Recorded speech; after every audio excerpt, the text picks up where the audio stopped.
புதிய தமிழகத்தை உருவாக்க போறோம்னு ஒரு பேச்சை கொடுக்கும்போது இதனால ஒரு நம்பகத்தன்மை இல்லாம போயிடுங்கிற பயம் இருக்காதா விஜய் அவர்களுக்கு? விஜய் என்ன யோசிக்கிறாரு?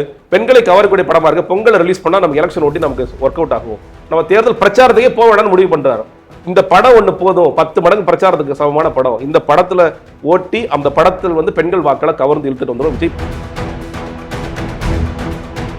நாளைக்கு புஷியானந்த் ஒவ்வொரு கேண்டிடேட்டையும் 2 கோடி ரூபா 2 கோடி ரூபா அடிச்சு வச்சாருன்னா ஈடி நாளைக்கு வரும். இது யாராவது போய் மாட்டி விடுவாங்க. அது வேண்டாங்கிறனால ஒயிட்ல வாங்கிடுங்க. 1 கோடியிலேருந்து 3 கோடி வரைக்கும் டிடி எடுத்து கொடுக்க சொல்லுங்க. சுயசக்தி விஜய் அன்னைக்கு சொன்ன வார்த்தை, ஆமாங்க 5 கோடி ரூபா பிளாக்ல வாங்கினேன், அடுத்து 10 கோடி ரூபா 15 கோடி ரூபா நான் பிளாக்ல 50 லட்சம் உட்கார்ந்த இடத்துல 50 லட்சம் நேற்று சம்பாதிச்சிருக்காரு புஷியா. அறிவாலயத்திலேயோ இல்லை ராயப்பேட்டை அதிமுக அலுவலகத்திலையோ இல்லை எந்த ஒரு கட்சி ஆஃபீஸ்லையோ நீங்கள் விருப்ப மனு போனீங்கன்னா ஒரு விலை இருக்கிறது. 15,000 ரூபாய் விருப்ப மனு நீங்கள் அதை கொடுத்து வாங்கி ஃபில்அப் பண்ணி கொடுப்பீங்க. இதான் ப்ரொசீஜர். நேற்று 100 ரூபாய்க்கு இந்த விருப்ப மனுக்கள் விற்கப்பட்டன. நீங்கள் நான் ஏற்கனவே இந்த ஊழல் கட்சியை பற்றி பேசியிருக்கேன், சாவேக்குங்கிற ஊழல் கட்சியை பற்றி பேசியிருக்கேன். உண்மையிலேயே புஷி ஆனந்த் மாதிரி ஒரு ஸ்மார்ட்டான ஊழல்வாதி நான் பார்த்ததில்லை. பை தி பீப்பிள் நேயர்களுக்கு வணக்கம். நான் பவித்ரா சேவியர். இன்றைய நேர்காணலில் நம்மளுடன் இணைந்திருக்கிறார் அரசியல் விமர்சகர் ஜெகதீஸ்வரன் அவர்கள். வாங்க பேசலாம். வணக்கம் சார். வணக்கம் சார். எந்த ஒரு கட்சிக்கும் இல்லாத ஒரு ஆரவாரம், எந்த ஒரு கட்சியிலும் நடக்காத ஒரு விஷயம், விருப்ப மனு கொடுக்குறேன்னு சொல்லி 1 மணி நேரத்திலேயே 10,000 விருப்ப மனுக்கள் கொடுக்கப்பட்டுருச்சு அப்படின்னு அந்த கட்சியின் போது கொள்கை பரப்பு செயலாளர் நிர்மல்குமார் அவர்கள் சொல்லியிருக்காரு. தாவேக்காவுடைய விருப்ப மனு கொடுக்கப்படும் சொன்ன நாள்ல இருந்தே என்னைக்கு அப்படிங்கிறத தாண்டி இந்த கட்சியில இல்லாதவங்களாம் விருப்ப மனு வாங்கியிருக்காங்கன்னு பெருமையா சொல்றாங்க. எப்படி பாக்குறீங்க இந்த நிகழ்வை? இல்லை, உங்களுக்கு அரசியல் தெரியும், நமக்கு அரசியல் தெரியும். விருப்ப மனு எதுக்காக வாங்குவோம்? நம்ம இல்லை எதுக்காக வாங்குவோம் நான் கேட்குறேன் உங்கள்கிட்ட. நம்ம நிக்கிறதுக்காக நான் விருப்பப்படுறேன். Okay, right. யாரு விருப்ப மனு வாங்குவாங்க? அந்த கட்சியில எம்எல்ஏவா நினைக்கிறவங்க, அரசியல் ஆசை இருக்கக்கூடிய நபர்கள் இருப்பாங்க. திடீர்னு ஒருத்தர் ரோட்ல போயிட்டு இருக்காரு, காய்கறி வித்துட்டு போறாரு, அங்க 100 ரூபாய்க்கு ஃபார்ம் கொடுக்குறாங்கப்பா அப்படின்னு வாங்குவாரா? இன்னொன்று, அறிவாலயத்திலேயோ இல்லை ராயப்பேட்டை அதிமுக அலுவலகத்திலையோ இல்லை எந்த ஒரு கட்சி ஆஃபீஸ்லையோ நீங்கள் விருப்ப மனு போனீங்கன்னா ஒரு விலை இருக்கிறது. 15,000 ரூபாய் விருப்ப மனு நீங்கள் அதை கொடுத்து வாங்கி ஃபில்அப் பண்ணி கொடுப்பீங்க. இதான் ப்ரொசீஜர். நேற்று 100 ரூபாய்க்கு இந்த விருப்ப மனுக்கள் விற்கப்பட்டன. நீங்கள் நான் ஏற்கனவே இந்த ஊழல் கட்சியை பற்றி பேசியிருக்கேன், சாவேக்குங்கிற ஊழல் கட்சியை பற்றி பேசியிருக்கேன். உண்மையிலேயே புஷி ஆனந்த் மாதிரி ஒரு ஸ்மார்ட்டான ஊழல்வாதி நான் பார்த்ததில்ல. அவங்க மற்ற கட்சியை தான் ஊழல் கட்சின்னு அவங்க அது அரசியலுக்குள்ள துறை ரீதியாக சம்பாரித்து கொள்ளடிக்கிறதுங்கிறது வேற. நேற்று மட்டும் விற்கப்பட்ட மனுக்கள் எவ்வளவு? 10,000, 50,000. அவங்க சொல்ற கணக்கு 1 மணி நேரத்தில் 10,000, ஒட்டுமொத்தமாக 50,000. 50,000 இன்ட்டு 100 ரூபாய் 50 லட்சம். உட்கார்ந்த இடத்துல 50 லட்சம் நேற்று சம்பாரிச்சிருக்காரு புஷி ஆனந்த். உட்கார்ந்த இடத்துல. இது எப்படி சாத்தியப்படும் பாருங்க. ஏன்னா இருக்கிற தொகுதிகள் எத்தனை? 234 தொகுதிகள். எல்லா மாவட்ட ஃபோனை போடுறாரு. மொத்தமாக 120 மாவட்ட வச்சிருக்காங்க. என்னென்ன பண்ணும்? ஒவ்வொரு மாவட்ட செயலரும் 200 ஃபார்ம் வாங்க, 300 ஃபார்ம் வாங்க. ஒவ்வொரு மாவட்ட செயலரும் நீங்கள் இருக்கின்ற 120 மாவட்ட செயலர்களில் ஒரு மாவட்ட செயலருக்கு இது ரொம்ப வித்தியாசமான கட்சி. ஒரு மாவட்டத்தில் ஒரே ஒரு தொகுதி தான். அது மாவட்ட நீங்கள் சொல்லிட முடியாது. மற்ற கட்சிகளை பொறுத்த வரைக்கும் மற்ற கட்சிகளில் ஒரு 4 தொகுதி இருக்கும், 5 தொகுதி இருக்கும். இந்த கட்சியில் ஒரு தொகுதிக்கு ஒரு மாவட்ட செயலர், 2 தொகுதிக்கு ஒரு மாவட்ட செயலர் இப்படி வச்சிருக்காங்க. ஒவ்வொரு மாவட்ட செயலரும் குறைந்தபட்சம் 200-300 ஃபார்ம்ஸ் வாங்கணும். வாங்கிட்டாங்க.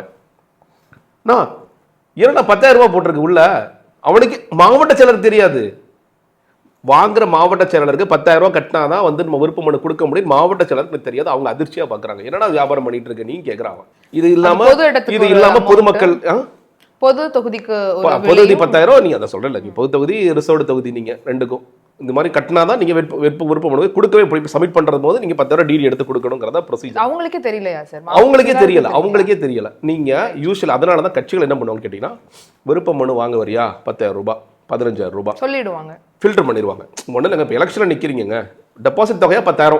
ஏன்னா நீ எல்லாரும் நிற்க முடியாது, இன்னைக்கு தேர்தலுக்குன்னு செலவு இருக்குது. அந்த செலவு நான் உங்கள்கிட்ட வாங்கி தான் நாங்கள் கொஞ்சமாவது ஈடு கட்டுறோம். நீங்கள் 10,000 கோடி கணக்கில் எலெக்ஷன் கமிஷனுக்கு செலவாகுது. அது மக்கள் வரி பணம் தான். அப்போ பார்ட்டிசிபேட்டிங் கேண்டிடேட்ஸாக வர உங்கள்கிட்ட நாங்கள் பணம் வாங்குறோம், ஃபில்டர் பண்ணுறோம். ஆமாம், ஃபில்டர் தான் பண்ணுறோம். இது ஃபேர் அண்ட் எல்லாத்தையும் விடணும்னா விட முடியாது. எல்லாரும் இப்போ நிற்பாங்க, நிறைய எலெக்ஷன் செலவாகணும், நிறைய இவிஎம் மிஷின்ஸ் வைக்கணும், நிறைய ஆட்களை உள்ள கூப்பிடணும். அதனால் 10,000. அதே மாதிரி விருப்பமனு வாங்கும் போதே நாங்கள் கட்சிகள் ஃபில்டர் பண்ணுறாங்களா? ஆமாம், எல்லா கட்சிகளும் ஏபிசி எனி கட்சி எடுத்துக்கோங்க. நீங்கள் ரொம்ப ஸ்மார்ட்டாக என்ன பண்ணுறீங்க, நான் அப்பா நீங்கள் நல்ல ஒரு அமௌண்ட் அடிக்கலாம்னு புஷி ஆனந்த ஒரு ஸ்கெட்ச் போட்டார். இது எங்கே இருந்த ஸ்கெட்ச் வருது? இந்த டிக்கெட் வந்து நாங்கள் பழக்கம் இருக்குது, பிளாக்லேயே டிக்கெட் விற்றவன், என்னால் இந்த டிக்கெட் விற்க முடியாதா, வா வந்து வாங்கிட்டு போ. 50,000 பேர் வாங்கிட்டாங்க. 50,000 பேர். இன்னொரு விஷயம் என்ன கேட்டிங்கன்னா, ஒரு செய்தியை கசிய விடுறாங்க. விருப்பமனு யாரெல்லாம் கொடுக்கிறார்களோ அவர்களிடம் விஜயே நேரடியாக உட்கார்ந்து பேட்டி காண்பார். எத்தனை பேர்ட்ட? 50,000 பேர்ட்டையா? 50,000 பேர். உதாரணத்துக்கு சொல்கிறேன். 50,000 இன்னைக்கு நீங்கள் பதிவிறக்கம் செஞ்சுக்கலாம். 14ஆம் தேதி வரைக்கும் பதிவிறக்கம் செஞ்சுக்கலாங்க. 100 ரூபா கொடுத்தா பதிவிறக்கம் செஞ்சிடலாம். 100 ரூபா கட்டி ஒரு 1,00,000 பேர் பண்ணுறாங்கன்னு வச்சுக்கோங்களேன். ஏன்னா இன்னைக்கு 10,000 தெரிஞ்சவொடனே குறைஞ்சிரும் ஆட்கள். நான் ஒரு மேக்ஸிமம் நம்பரே சொல்ல 1,00,000 பேர். இந்த 1,00,000 பேரை விஜய் எப்போ அந்த 1,00,000 பேரும் 10,000 கட்டிடுறாங்கன்னு வச்சுக்கோங்க. அவங்க ஆசைப்படியே. நான் அவங்க தான் சொல்கிறாங்க, பிரம்மாண்டமான கட்சி, வீட்டுக்கு ஒரு ஓட்டு இருக்க கட்சி தானே. 1,00,000 பேரும் போய் விஜயை பார்க்கறதுக்கு அருமையான சந்தர்ப்பம். படத்தில் பார்க்கறதுக்கே நான் 2,000 பிளாக் டிக்கெட் கொடுக்குறவன் நான் வந்து இப்போ 10,000 கட்டா விஜய் பார்க்கலாம். இந்த 1,00,000 பேர் விஜய் எப்போ பேட்டி கண்டுபிடிப்பார்? இல்லை மேலேருந்து பார்ப்பாரா? அந்த தலை நல்லா இருக்கு, இந்த கண்ணு நல்லா இருக்குன்னு பாரா? எனக்கு புரியலை, இது எப்போ நடக்கும்? அப்போது இது வந்து முழுக்க இது ஒரு ஸ்கேம். இந்த ஸ்கேமில் நல்லா ரொம்ப தெளிவாக ஈடுபடுறாங்க தாவேக்கா. இதை ரொம்ப பெருமையாகவும் பேசிக்கிறாங்க. நாங்கள் பாருங்கள், எந்த கட்சியிலும் இல்லாத ஒன்று. நாளைக்கு ஒன்றில் திமுக திறந்து விட சொல்லுங்கள் 100 ரூபா, அதிமுக திறந்து சொல்லுங்க 100 ரூபா. இதை விட 4 மடங்கு போய் நிற்பாங்க. எல்லா கட்சியும் திறந்து விட சொல்லுங்க. Free forms free. நீ வந்து விருப்ப மனு கொடுக்கும் போது கொடுத்தீங்கன்னா போதும்னு சொன்னீங்கன்னா லட்சக்கணக்கான நபர்கள் வந்து அறிவாலய வாசலில் நிற்பாங்க, ராயப்பேட்டை வாசலில் நிற்பாங்க, கமலாலயத்தில் நிற்பாங்க, சத்தியமூர்த்தி போல நிற்பாங்க, எல்லா இடங்களும் நிற்பார்கள். ரொம்ப பெரிய ஸ்ட்ராட்டஜின்னு நினச்சிக்கிட்டு ஒரு ஸ்கேமில் ஈடுபடுறாங்க. பொதுமக்களை தொடர்ச்சியாக ஏமாத்துற வேலைகளில் ஈடுபடுறாங்க. இதில் எத்தனை பேர் ரிட்டர்ன் பண்ணுறாங்க? 10,000 ரூபாய் கட்டி எத்தனை பேர் ரிட்டர்ன் பண்ணுறாங்கன்னு ஒரு கேள்வி. இன்னொன்று, பல இடங்களில் கேண்டிடேட்ஸை ஏற்கனவே விலை கொடுத்து அதாவது காசு கட்டி வாங்கிட்டு இருக்காங்க. முன்னாடி சொன்னேன் 2 கோடி ரூபாய்க்கு விற்கிறாங்க. இப்போ 3 கோடி ரூபா ஆக்கியிருக்காங்க. 1 கோடியிலேருந்து 3 கோடி ரூபா ஒயிட் டிடி எடுத்துக்கூடிய. ஏன்னா இப்போ இன்னொரு சிக்கலாயிருச்சுன்னா சிபிஎஃப்சியில் பிரச்சனை, சிபிஐயில் பிரச்சனை, ஐடியில் பிரச்சனை, எல்லா பக்கமும் நம்மளை இல்லை நம்ம தான் காரணம் அதற்கு. இப்போ பிரச்சனை பண்ணாத ஒரே டிபார்ட்மெண்ட் இடி. நாளைக்கு புஷியானந்த் வந்து ஒவ்வொரு கேண்டிடேட்டையும் 2 கோடி ரூபா 2 கோடி ரூபா அடிச்சு வச்சாருன்னா இடி நாளைக்கு வரும். இது யாராவது போய் மாட்டி விடுவாங்க. அது வேண்டாங்கிறனால ஒயிட்டில் வாங்கிடுங்க. 1 கோடியிலேருந்து 3 கோடி வரைக்கும் டிடி எடுத்து கொடுக்க சொல்லுங்கள். கட்சி ஃபண்டுன்னு சொல்லி வாங்குங்க. ஒயிட் ஆக்கிரும், பிரச்சனை இல்லை. இப்படி நடந்து எத்தனை கேண்டிடேட்ஸால் 10,000 கட்டுறதுங்கிறதே இதில் எவ்வளோ பேர் ஃபில்டர் ஆகி வெளியே போகிறாங்கிறது நமக்கு தெரியாது. நீங்கள் சொல்கிற கணக்குலையே அடுத்ததாக இந்த 10,000 கட்டி வர்றதில் எத்தனை பேரால் 2 கோடி 3 கோடி கட்ட முடியும்? எவ்வளோ பேரை கட்ட முடியும்? இன்னொன்று என்னென்னா, சரிங்க கட்டிடுறேன். உதாரணத்துக்கு இப்போது விருகம்பாக்கம் தொகுதியில் ஒரு 2 பேர் கட்டுறாங்க, 3 பேர் கட்டுறாங்க. அவர் போய் சார் நான் கட்டிட்டேன், சரி கன்ஃபார்ம், அதெல்லாம் கிடையாது. சரிங்க கன்ஃபார்ம் ஆகலாம், காசு முடிஞ்சிட்டு, அதுவும் கிடையாது. 3 பேர்கிட்ட இருந்தும் வாங்கிடுவாங்க. 3 பேர் தான் வாங்கிடுவாங்க. கட்சிக்கு ஃபண்டு தானே கொடுத்துருக்க, கட்சிக்கு ஃபண்டு தானே அது. நீங்கள் வந்து சீட்டுக்குன்னு கொடுக்கல, இல்லை அதே கட்சி ஃபண்டு தானே வாங்க முடியும், சீட்டுக்குன்னு விற்க முடியாது. அப்படி வெளிப்படையாக சொல்ல முடியாது. கட்சி ஃபண்டுக்கு நீங்கள் கொடுத்த காசு எப்படிப்பா திரும்ப வரும்? கட்சிக்குள்ளே போன காசு திரும்ப வராதுப்பா. இது முதல்ல வாய்க்குள்ள போன மாதிரி. அப்போ எவ்வளோ பெரிய ஸ்கேமில் இந்த கட்சி ஊழல் கட்சியாக இருக்கக்கூடிய தாவேக்கா ஈடுபடுதுன்னு பாருங்க. இதுதான் இது நடந்தது. இதை எப்படியாவது இந்த தேர்தல் தேதி அறிவிக்கிறதுக்குள்ள, தேர்தல் முடிகிறதுக்குள்ள மேக்ஸிமம் எவ்வளோ சம்பாதிக்கணுமோ சம்பாதிச்சிடலாம் அப்படிங்கிறதா உங்களுடைய நிலைப்பாடாக இருக்கிறது. வந்ததே அந்த நோக்கம் தானா சார்? அந்த நோக்கம் தான். ஏங்க நான் வந்து இல்ல மக்கள் பணி செய்ய வரேன், நான் மக்கள் வந்து காப்பாற்றுறது, எனக்கு ஊழல் செய்ய வேண்டிய அவசியமே கிடையாது, உச்சபட்சத்துல இருந்து வரேன். இதுல வந்து நம்ம இந்த ஐடி விஜயோட ஐடி பேசுவோன்னு நினைக்கிறேன். நான் அதுக்கு முன்னாடி விஜய் வந்து உண்மையிலேயே நல்லது செய்ய தான் வந்திருக்கிறார் அப்படின்னா அவங்க கட்சியில் இருக்கிறவங்களை பற்றி அவருக்கு ஓரளவுக்கு தெரியணும், இல்லை தெரிஞ்சு பேசாமல் இருக்கிறது அர்த்தம். நான் வந்து ஏற்கனவே நான் கட்சியில் இருந்தாலும் எல்லா மாவட்ட செயலரை பற்றியும் தெரியும். ஆனால் இந்த அளவுக்கு மோசமாக இருப்பான்னு தெரிஞ்சுக்கலாம். நான் எல்லா ஊர்களுக்கும் போகிறேன். நான் புதுக்கோட்டையில் தான் இருக்கேன், மதுரைக்கு போகிறேன், கரூருக்கு போகிறேன். எல்லா ஊர்லேயும் பொதுவான ஒரு குற்றச்சாட்டுங்கிறது, சார் எல்லா மாவட்ட செயலரும் திருடுறாங்க, எங்கள்கிட்ட காசு வாங்குறாங்க. எவ்வளவு திருட முடியுமோ எங்கள்கிட்ட திருடுறாங்க. நான் ஒரு ஆட்டோ ஓட்டுற பையன் மதுரையில் பேசிட்டு போகிறேன், பகுதி செயலருக்கு வந்து அண்ணே 50,000 செலவழிச்சிட்டேன், இதுக்கு மேலே நான் முடியல, வெளியே வந்துட்டேனே. சரிப்பா இங்கே இருக்கிற மாவட்ட செயலர் இது பண்ணேன், இப்படிப்பா அண்ணே நிறைய காசு சொத்து சேர்த்துட்டானே, ரியல் எஸ்டேட் ஃபுல்லாக வாங்கிட்டு வளைச்சி போட்டிருக்காருனே, இன்னொருத்தர் நல்லா வட்டிக்கு பணம் விட்டுறாருனே, அவர் வட்டியில் காசு வராட்டி ஆளை காலி பண்ணுற குரூப் அந்த குரூப்பு, இந்த 2 குரூப் தானே வேலை செய்தீங்க. இந்த ஒரு புதுக்கோட்டையில் எப்படிப்பா அவர் நல்லா காசு வாங்குறாருனே, நீங்கள் நாமக்கல் எப்படிப்பா நல்லா காசு வாங்குறாருனே, சென்னையில் எப்படிப்பா அண்ணே அவர் சாதாரணமாக ஆட்டோ ஓட்டிட்டு தெரிஞ்சாருனே நீங்கள் 40 லட்சம் 50 லட்சம் வச்சிருக்காருனே. அவர் புஷியானந்த் எப்படிப்பா அண்ணே அவரோட பேங்க் பேலன்ஸ் வந்து 67 லட்சம் இருந்துச்சு, இன்றைக்கி 68 கோடி இருக்குண்ணே. இவ்வளவு நடந்துகிட்டு இருக்கு. இது என்ன எங்கே ஊழல் இது குறை? நீங்கள் அதான் சொல்கிறேன் இல்லையா, திமுக அதிமுக ஊழல்வாதிகளாக இருப்பவர்கள் நீங்கள் அரசியல் வந்த பிறகு அந்த மாதிரி ஊழல் குற்றச்சாட்டுகள் இருக்குது. துறை ரீதியாக இந்த கனிமூலத்துறையில் கொள்ளடிச்சிட்டாரு, மணல் கடத்தல் பண்ணார், டாஸ்மாக் ஊழல், இப்படி நம்ம கேள்விப்பட்டிருப்போம். ஆனால் கட்சி அளவில் இருந்தே இந்த ஊழலை துவக்கி வச்ச சிறப்பு வந்து விஜய்க்கு தான் சேரும். எல்லாத்துக்கும் சீட்டுக்கெல்லாம் அதாவது வாங்குவாங்க, சீட்டுக்கு வாங்குவாங்க, பொறுப்புக்கு வாங்குவாங்க. ஆனால் இது மட்டுமே நோக்கம் வச்சு யாரும் செயல்பட மாட்டாங்க. நல்லா வேலை பார்த்துருக்கியா, ஓகே கொடுக்குறோம். சில பேர் வந்து சார் உடனடியாக சீட்டு வேணும், சரிப்பா விட்டா காசு வாங்கிட்டு கொடுங்கப்பா, அப்படி இருக்கும். ஆனால் பாரபட்சம் இல்லாமல் நீ காசு வாங்குறதுங்கிறது தாவேக்கில் மட்டும்தான் நடக்குது.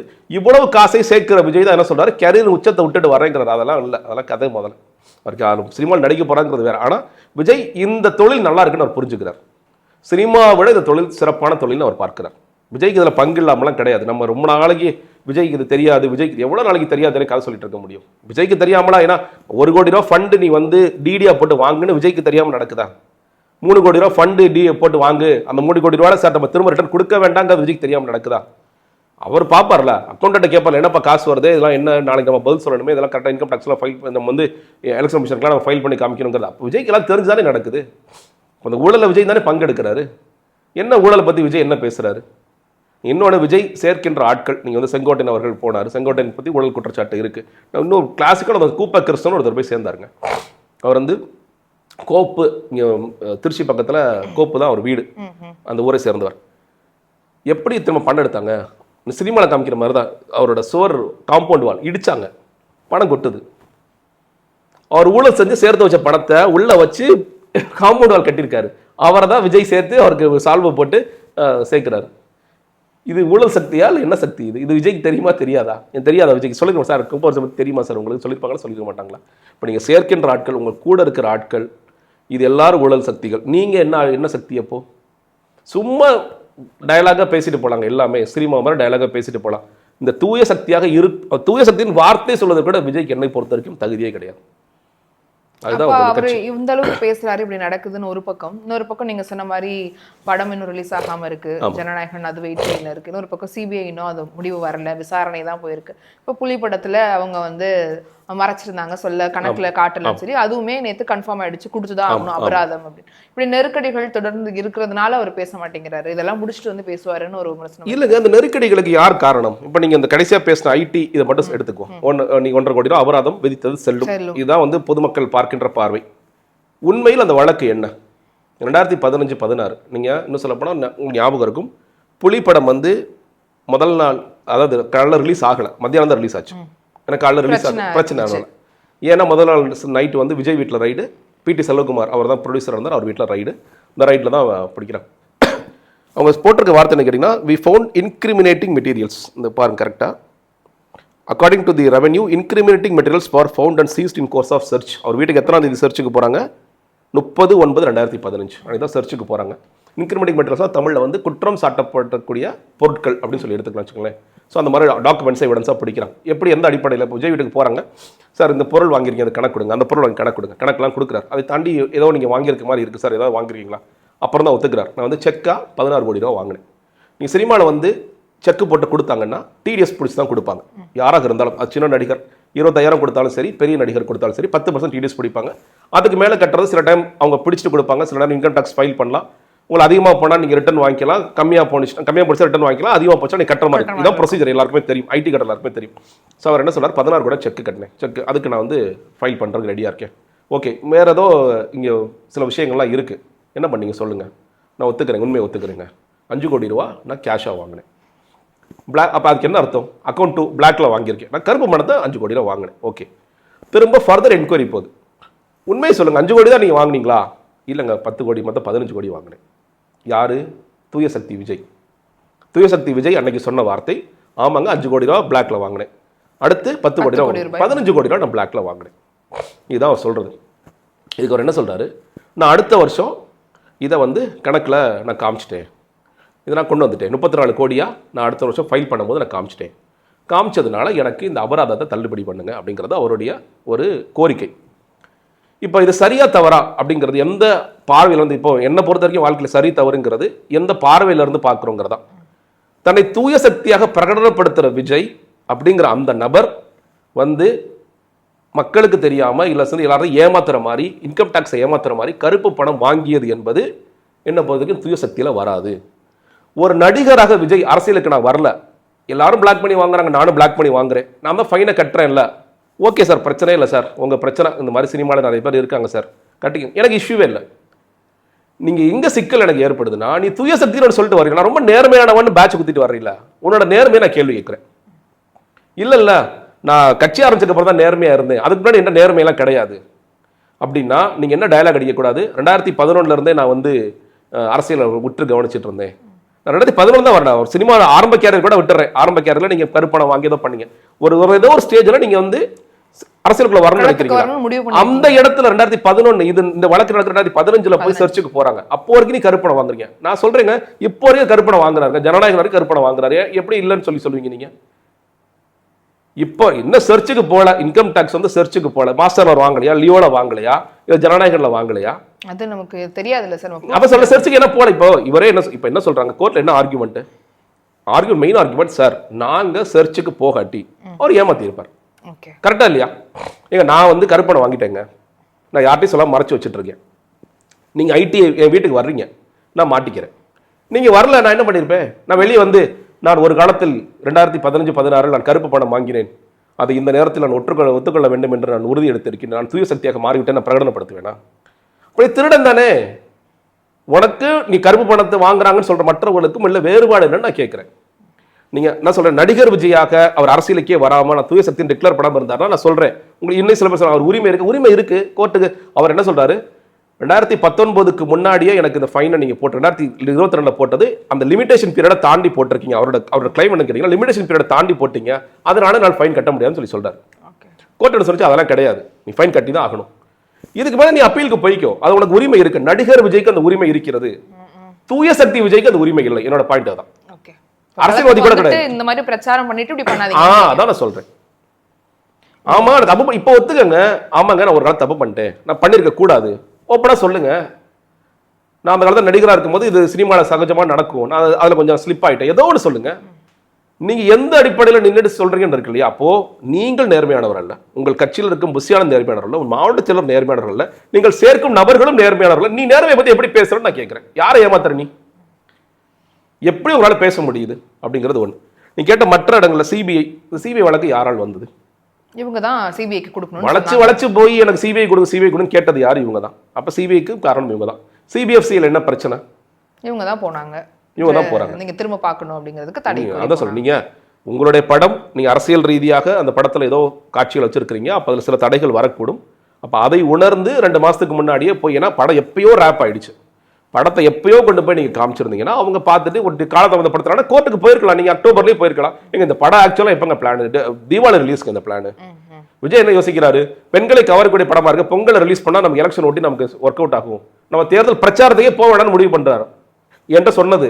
திரைப்படத்தை நம்பி பிரச்சாரம், இந்த படம் ஒண்ணு போதும், 10 மடங்கு பிரச்சாரத்துக்கு சமமான படம், இந்த படத்துல ஓட்டி அந்த படத்தில் வந்து பெண்கள் வாக்களை கவர்ந்து இழுத்துட்டு வந்துடும், விஜய் போகவே வேண்டிய அவசியம் இல்லைன்னு முடிவு பண்றாரு.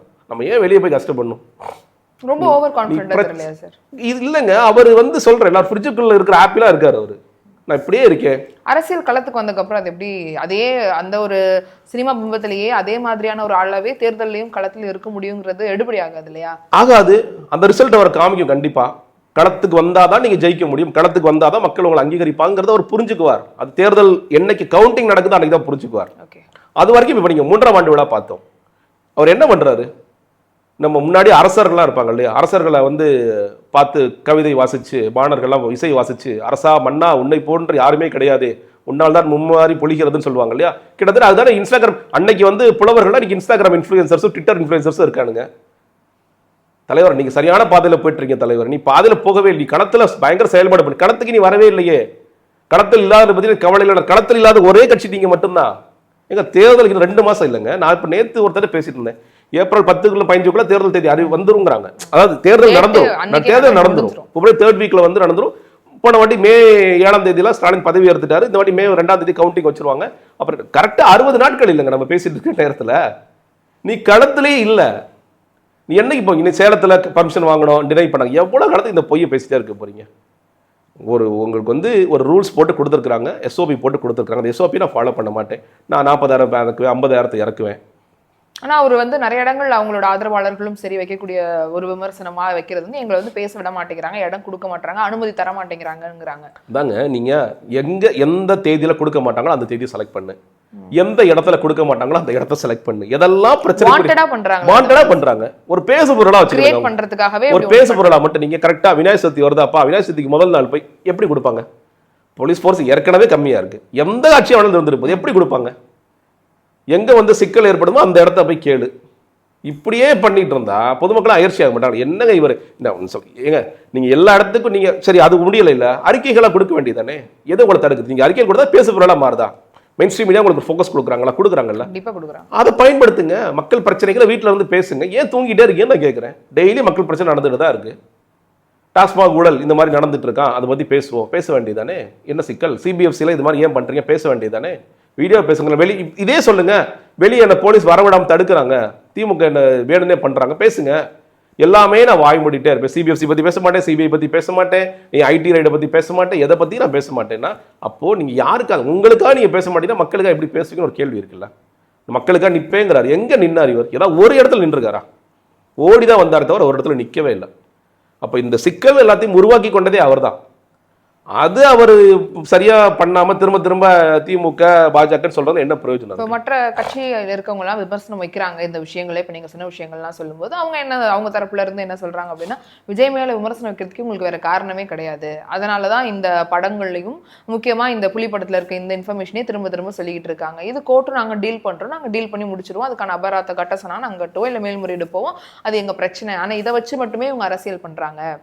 விஜய் மேல வைக்கிறதுக்கான வேற குற்றச்சாட்டே இல்லை இவங்களுக்குலாம் அப்படிங்கிற மாதிரி. இல்ல அதாங்க நான் சொல்றேன். நீங்க அது நடிகராகவோ தனிநபராகவோ இருந்தார் நான் உரிமை எல்லாருக்குமே இருக்குங்க. எல்லாருமே அந்த அப்பீலுக்கெல்லாம் போவாங்க. இப்ப நம்ம என் மேலே நாளைக்கு வந்து ஐடி சார் இவ்வளவு கட்டணும்னா நான் அதை வந்து தவிர்ப்பதற்கான வேலைகளை நானும் பார்ப்பேன். எனக்கு உரிமை இருக்கா? உரிமை இருக்கு. நீ ஹையர் அப்பீல்ஸ் போலாமா? ஹையர் அப்பீல்ஸ் போலாம். அந்த கோர்ட் அதை ஏற்குதா? அதெல்லாம் வேற விஷயம்.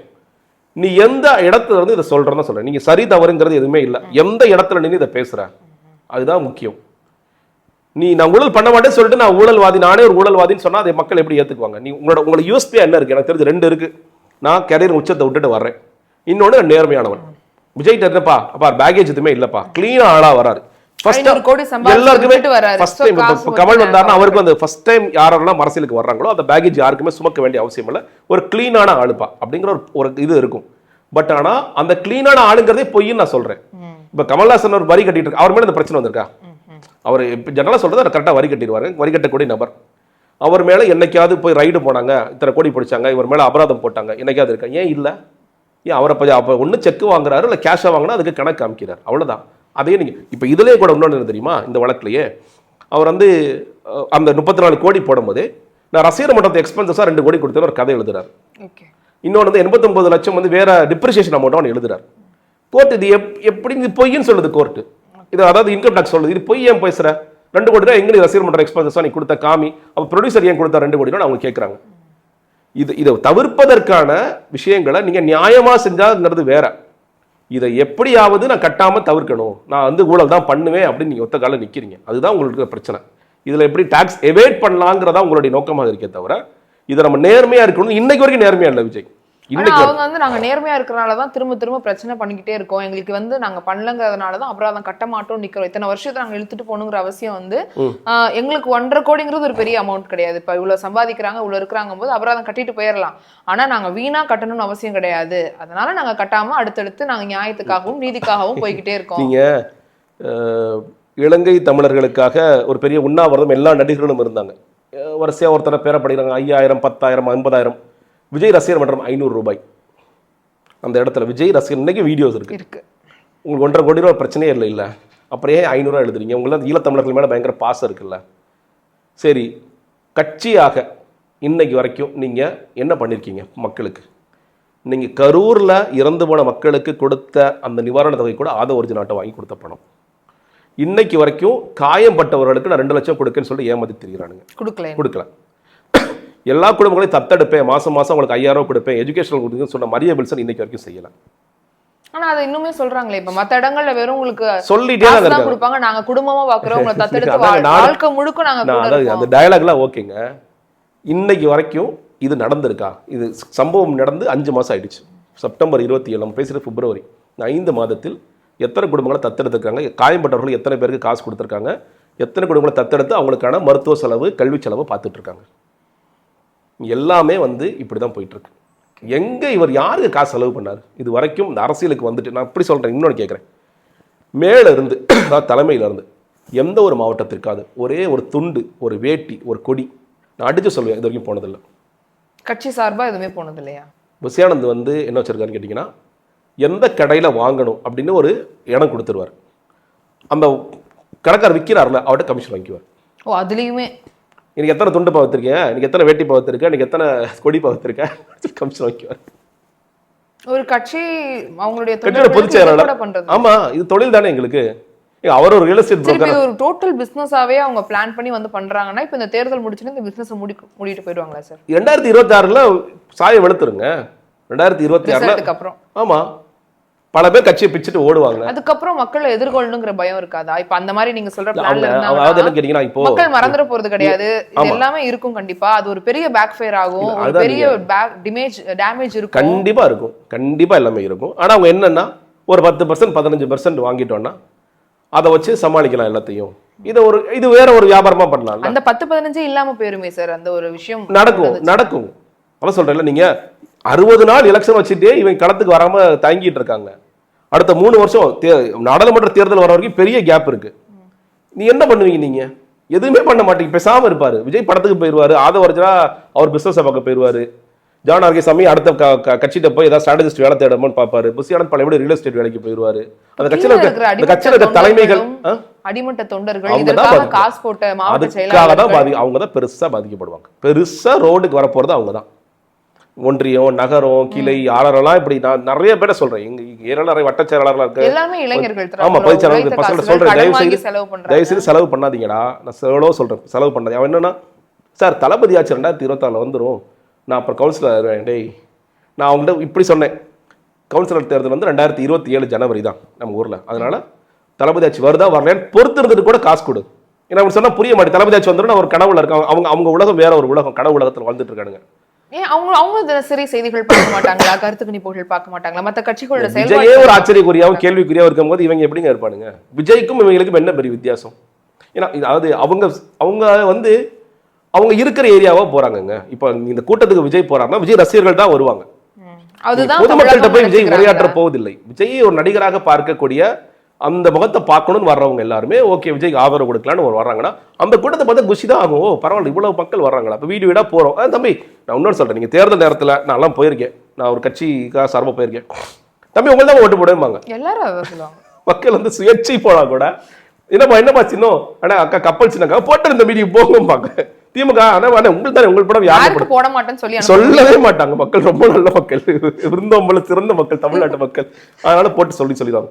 அப்போ நீங்க வந்து வீடு வீடா போய் அக்கா நான் விஜய் கட்சி அப்படியே தம்பி ரொம்ப சூப்பர்ப்பா, தலைவர் நல்லா பண்றாருப்பா, என்னப்பா வேணும் அக்கா, அது ஓட்டு விசில் தானேப்பா, எனக்கு தெரியுமே, நானே பார்த்துட்டேன்ப்பா பேப்பர்ல போயிட்டு அவங்க வந்து சொல்லுவாங்க. அதை பாக்குறவங்க அண்ணே ஜெயிச்சிருவாருன்னு.